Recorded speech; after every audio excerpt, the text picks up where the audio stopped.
Hi stamping friends, I'm Karina with karinascreations.com, and today I want to show you how to make this fun window frames fancy fold card.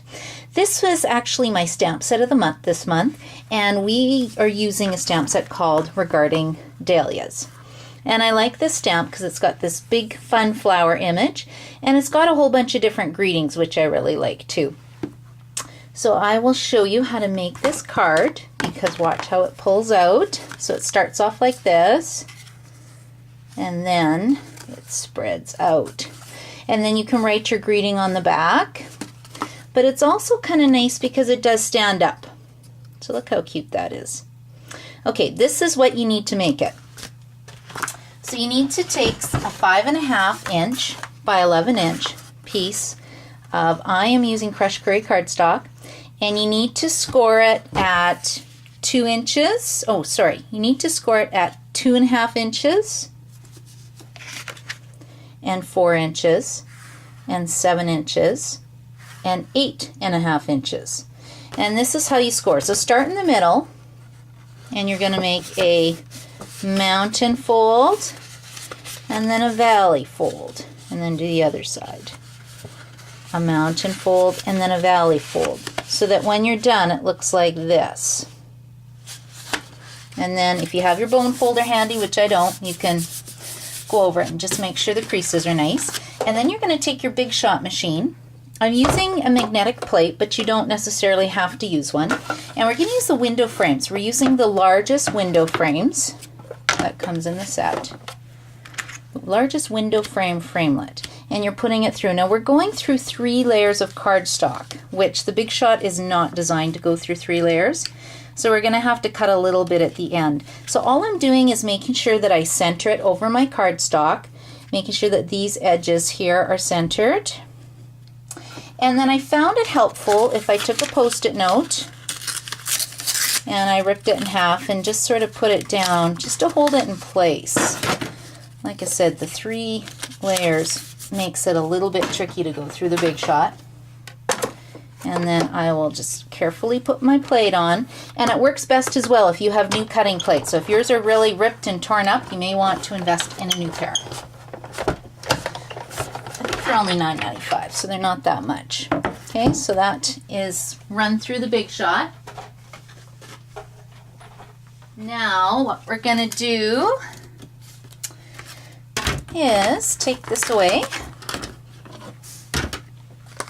Okay, and then when I pull this off, you'll see it didn't cut through all the way, but it did get through most of it. There, look at that. That's what it looks like. So this edge here didn't go through for me, so I'm just going to take my paper snips and I will just make a quick cut around. There's one edge, there's the other edge. Oh, that one's pretty much cut through too. This worked pretty well.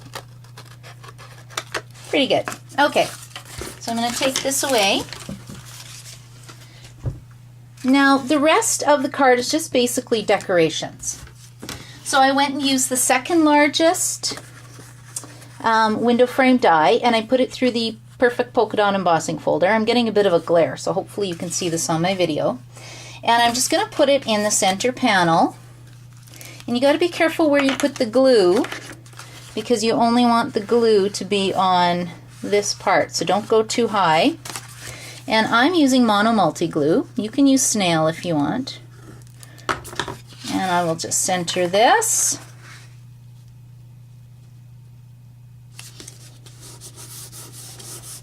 Okay, and then I've also cut some panels. I'll put the dimensions on my blog.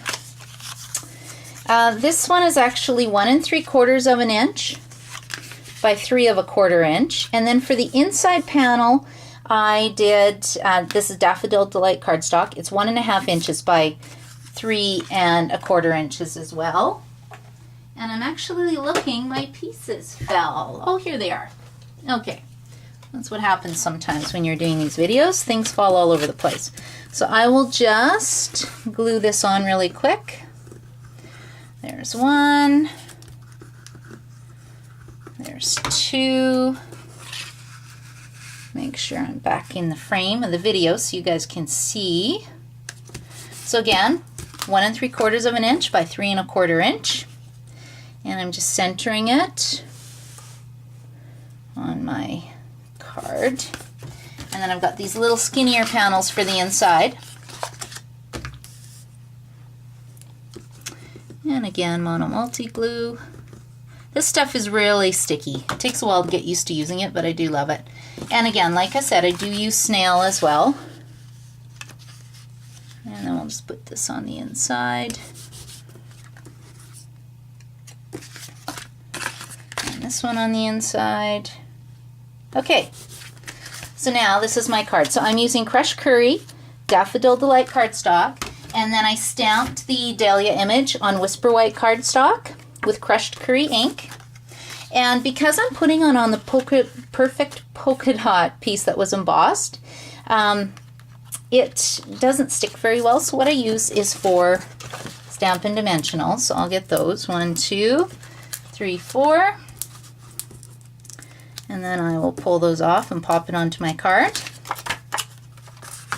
And center that. And then my greeting I've already pre-done. And look how cute it is. So it's just the high image, stamped again, Crushed Curry ink, Whisper White cardstock, punched out with the 1 1/4 inch punch, layered on the Daffodil Delight cardstock with the 1 3/8 of an inch circle punch, and then layered on the scallop circle punch, which is out of Crushed Curry cardstock. Boy, I wouldn't want to say that 10 times. And then all I'm doing is popping it up on my Dahlia image. And then I just thought it needed a little bit of bling, so I put a little rhinestone on the high. And of course I don't have my rhinestones handy, so ooh, magic of TV. There it is, and that's my finished card. So I hope you'll try make one of these fun fold cards. They are lots of fun, and you can do tons of different things with it. Happy stamping!